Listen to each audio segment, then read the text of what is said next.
So, hello! Welcome back mga property investors. Welcome po sa panibagong video na gagawin po natin dito po sa Urban Deca Homes, Ortigas. At pag-usapan natin magkano ba yung salary or income requirement ko para makakuha ko ng 2-bedroom na 35.57 square meter dito sa Urban Deca Homes, Ortigas. At gagawa tayo ng summary kung kukuha tayo sa Pag-ibig, sa BDO, sa other banks at in-house financing. So, tunghayan po natin.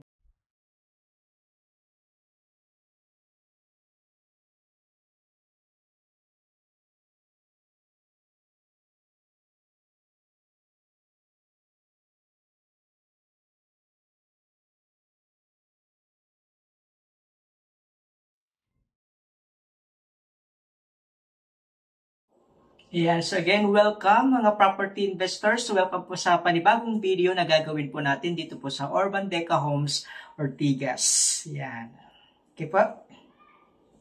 Yan, so nung nakarang video, nakagawa na po tayo nung kung magkano yung magiging monthly payment natin kung kukuha tayo ng 2-bedroom na 30.60 square meter at 35.57 square meter. Kinumpara natin yung computations ng BDO, ng Pag-ibig, ng other banks at ng in-house financing. So ilalagay ko na lang din po siya sa may description box below para mapanood po ninyo kung magkano ba yung magiging monthly amortizations nyo kung kukuha kayo ng mga 2 bedrooms. Yan.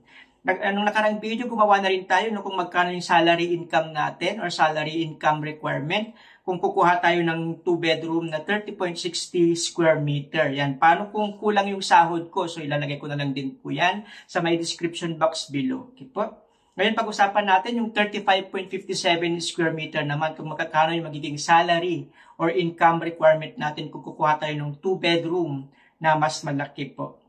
Okay, good news pa rin. Meron pa rin po tayong 10,000 na pwede na po tayong makapag-move in within 1 to 2 months. No? So, yan, available po yan sa lahat ng mga Pag-ibig members. Yeah, so, mas pinababa na po. Nasa 6.25% interest rates na lang po tayo. So, kung kayo ay Pag-ibig members, kuha na lang po kayo ng mga requirements po natin. Ito po, 2 valid IDs, 2 months payslip and certificate of employment with compensation at least 3 months validity, birth certificate pag single, marriage certificate pag married, and then 4 pieces 1 by 1, white background. And then yung virtual Pag-ibig natin na mayroon tayong 24 months contribution yan.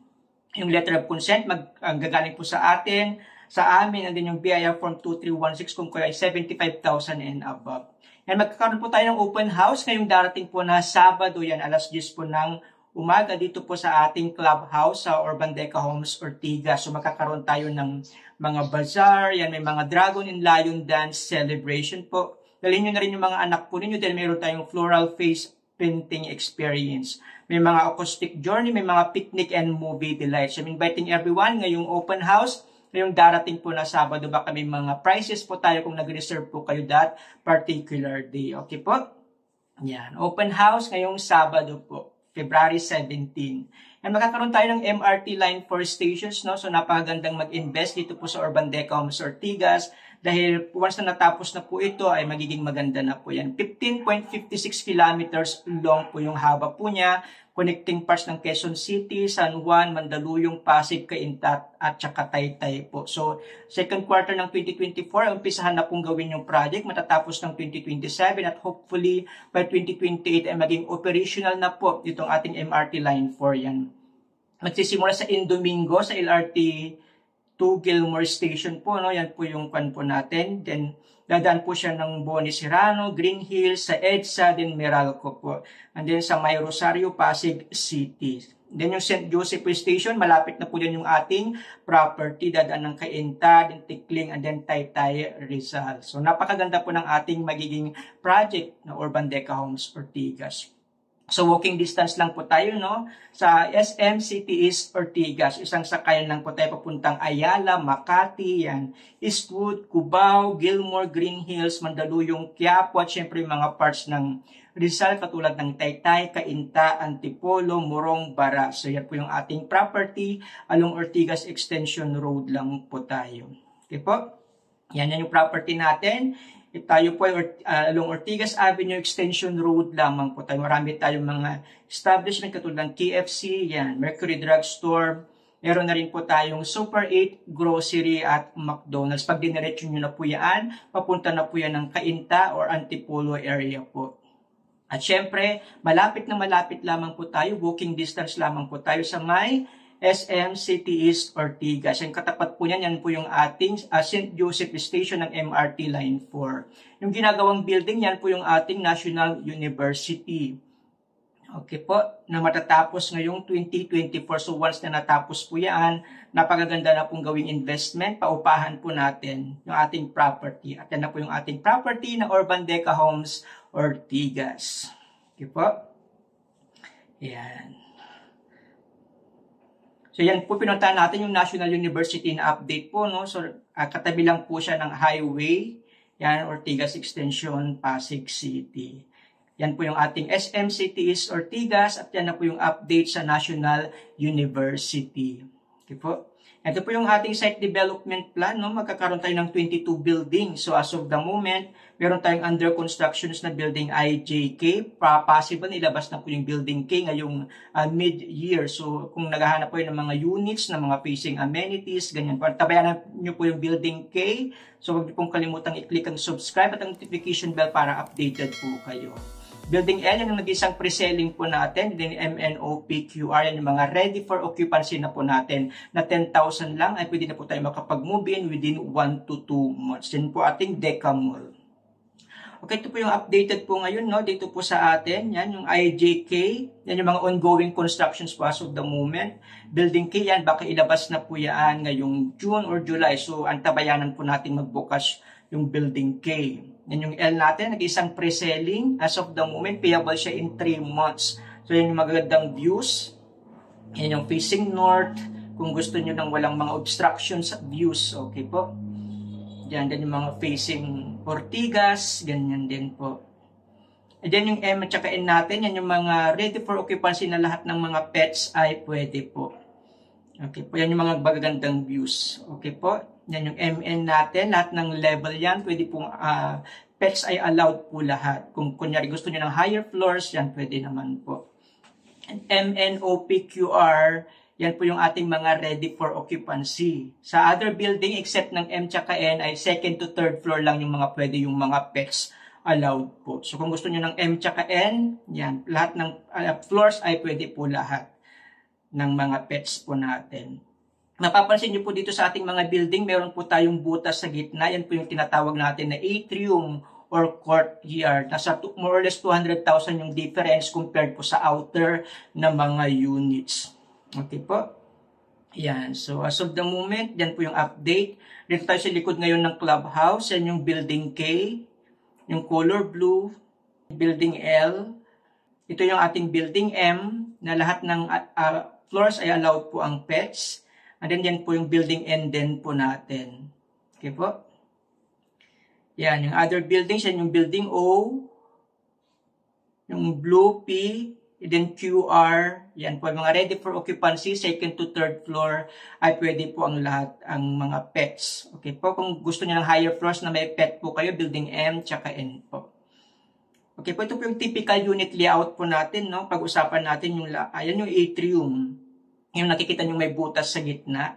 So pag-usapan natin is yung 35.57 na puro green tsaka blue. Yan yung green tsaka blue. So yan lang po yung mga 35.57 square meter natin ng mga 2 bedrooms. Malapit lang po sila sa elevator at fire exit. Okay po?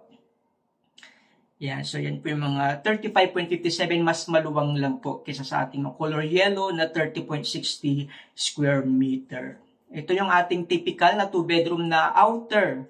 So, 35.57, 4.65 by 7.65. Parehas na parehas po sa layout ng ating 2-bedroom na 30.60 square meter. So, located lang po, outer units lang po itong mga ganitong 2-bedroom A. So, as of the moment, sold out siya. Pero sa pre-selling ay meron pa pong naiiwan, siguro mga 3 na lang pong naiiwan na mga outer units na 35.57 square meter.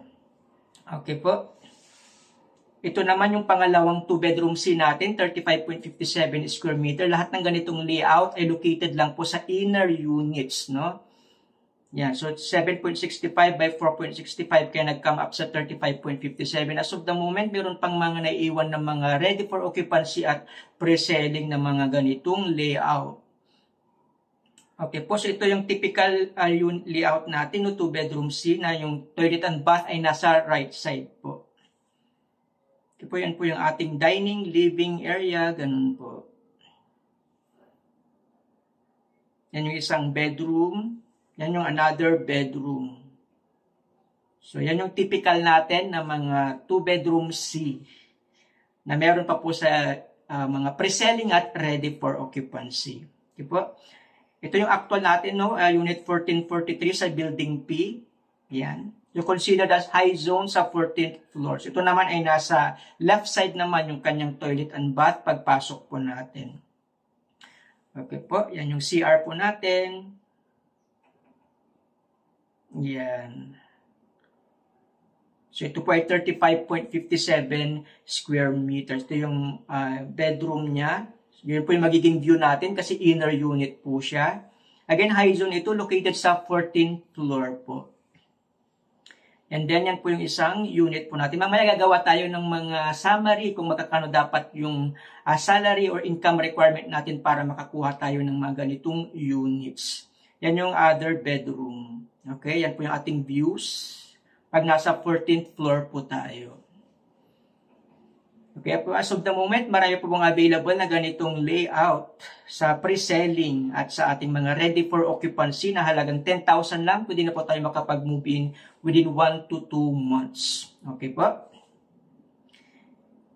Yan. So again, kung gusto niyo makita yung mga default units po natin, free viewing po para makita yung inner at outer ng mga units na mga 2-bedroom at 3-bedroom.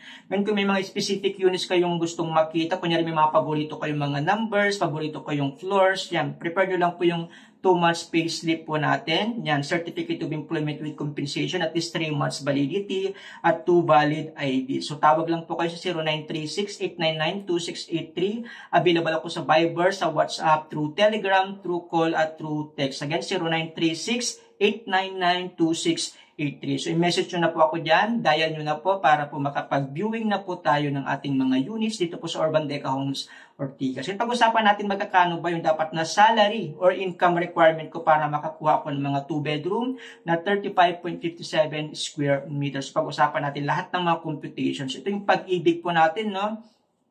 Sa pag-ibig financing sa ating mga 35.57 square meter. Meron tayo yung low zone at high zone.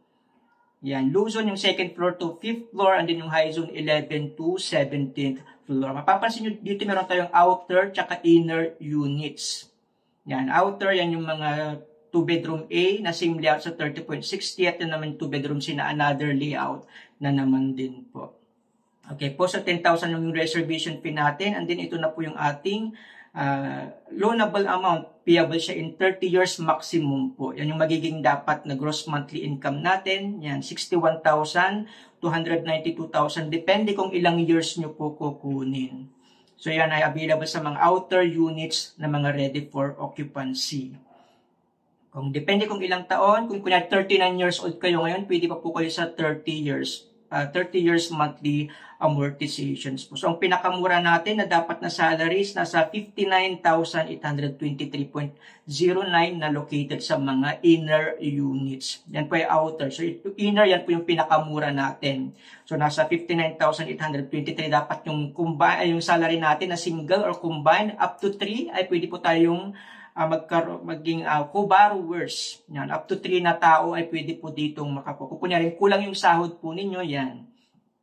Maghanap na lang po kayo ng mga kaibigan nyo, yan kapatid, para po pag kinumbay nyo na po at nakuha nyo na po yung more or less 60,000, pwede na po tayong maka-avail. Kung gusto nyo ng high-rise, yung pinuntahan natin kanina, iyan, 61,294,000. Okay po. Again, yung final computations, ibibigay po ng tagapag-ibig officers. So, 59,000 to 62,000 dapat ang salary. Kung naghahanap naman kayo ng pre-selling, no? So 3 months to pay, ang 2.5% payable in 3 months pa tayo dahil pre-selling po siya. Ganito ay pag-ibig pre-selling na 35.57. So, mag-issue po tayo dito ng post-dated checks na 3 dahil pre-selling pa naman po siya. Pinakamura natin, 59,000. Yan, 716 up to 188,000. Depende kung ilang months to pay po ninyo. And kung 30 years, 25 years, or 5 years, ganun po. So, 59,700 dapat para ma-qualify po tayong kumuha ng mga pre-selling na mga 35.57. Pag mga low zone naman, yan naman po, 60,000 din sa high zone. Yan, 61,294,000 pag mga inner. At pag mga outer naman, 62,297,000. Again, yung final computations, ibibigay po ng tagapag-ibig officers. Mas pinababa dahil ang pinakamababa po nating rate ay 6.25% ang pag-ibig po. No? So, prepare nyo na lang po yung mga requirements po natin. Kung ano po yung, kunyari may mga co-borrowers kayo, kung ano yung mga binigay yung mga requirements, yun din po yung ibibigay ng mga co-borrowers nyo. Kunyari, kaibigan nyo, best friend nyo, kaklase nyo, girlfriend nyo, asawa nyo, ganun po. So, yung letter of consent ay maggagaling po sa amin. At kung 75,000 ang up yung salary mo naman, yan, mag-provide ka na rin ng BIR Form 2316. At lahat ng forms available na po sa office dahil one-stop na po tayo. Yan, ito naman yung Banco de Oro na computations natin na down payment promo na rin. Reservation fee dito sa BDO is 25,000. Wala tayong down payment. Okay po. Yan. Ito naman yung ating 20 years naman yung maximum. At dapat yung gross monthly income natin dapat nasa 66,000, no? 67,000 kung kukuha tayo ng outer unit. So, meron tayong 20 years, 15 years, 10 years, at 5 years. Ang pinakababa natin, yung inner, 65,600. So, kung sumasahod ko ng 65,600, yan, pwede na po kayong maka-avail sa ating inner units na low zone. Okay po, so 20 years ang maximum sa BDO. 25,000 yung reservation fee. Unlike sa pag-ibig kanina na 10,000 lamang po. Sa high zone yan, nasa 67,000, 67 to 69,000 dapat. Pag mga high zone naman yung kukunin natin through BDO. Okay po, yung mga ready for occupancy, which is marami pa namang mga inner units. Siguro mayroong na lang 5 na iiwan po, no? Yan, again, yung final computations, ibibigay po ng taga-BDO officers. Okay po. Yan. So, dapat may sahod tayong 65 to 68,000. Ito naman yung pre-selling natin kung kukuha tayo sa BDO. Yan, 5% payable siya in 6 months dahil pre-selling pa naman po siya. So, mag-i-issue tayo ng mga post-dated checks dito sa monthly. So, 6. And then, yung loanable amount natin, yung pinakamura natin is 66,000 kung kukuha tayo ng inner sa mga pre-selling building L. So, 66 to 70,000, sabihin na lang natin, 66 to 70,000 dapat yung salary requirement natin para makakuha tayo ng BDO na pre-selling building L na mga 2 bedrooms, 35.57 square meter. Again, yung final computations, ibibigay po ng taga-BDO officers po. So, recommended na for bank financing ang BDO dahil as low as 6.75% interest rates ang pwedeng ibigay po ng taga-BDO. So, 2 valid IDs, 3 months payslip and certificate of employment within compensation, birth certificate, marriage certificate, 4 pieces, 1 by 1 picture, white background. At kailangan na natin dito yung income tax return or BIR Form 2316. So, yan po yung mga initial requirement natin para makapag-reserve po tayo. Kung ayaw nyo ng BDO at gusto nyo mga other banks, katulad ng Security Bank, BPI, Land Bank, China Bank, Cebuana, salary of 50,000, ay pwede na po tayo makapag-reserve. So, pinakababa po itong bank financing natin na 50,000. So, pwede na po tayo makakuha ng mga 2 bedrooms na 35.57 square meter. Ito naman yung ating in-house financing sa mga ready for occupancy. 10% payable siya in 3 months. So, medyo mataas lamang po kasi mataas po yung interest rates pag in-house financing. Dito naman is 25 years ang maximum natin, 10.5% interest rates. So, as low as 77,000 to 80,000 dapat yung sahod po natin para ma-qualify po tayong kumuha dito po sa in-house financing na mga ready for occupancy. Sa pre-selling naman, yan 10% pa rin payable in 3 months. 25 years ang maximum natin. No? So, nasa 77 to 81,662 ang mga requirement po natin dapat na mga salary para tayo ma-qualify na kumuha ng mga pre-selling. Actually, meron akong blog site na ginawa po dito. Puntahan nyo na lang po yan. Okay, start owning your tomorrow today. Kung kayo naman ay sumasahod ng 50,000 to 85,000, yan, wag na po kayong mag-rent. Kumuha na lang po kayo ng rent to own dito po sa Urban Deca Homes Ortigas. For as low as 10,000 lamang na reservation fee at pwede na po tayong makalipat within 1 to 2 months. Yan. So, napakagandang mag-invest dito po sa Urban Deca Homes Ortigas dahil magkakaroon na tayo ng MRT Line 4. At napakamura pa rin po, no? Nasa 3.1 million lang yung mga 35.57 square meter na mga 2-bedroom natin dito sa Urban Deca Homes Ortigas. Again, I'm inviting everyone. Ngayong Sabado po, magkakaroon tayo ng open house. Sana makadalo po kayo at tawag na lang po kayo 0936-899-2683. Huwag niyong kalimutang i-click ang subscribe at ang notification bell para updated po kayo palagi sa lahat ng mga upload ko. Maraming salamat at God bless everyone!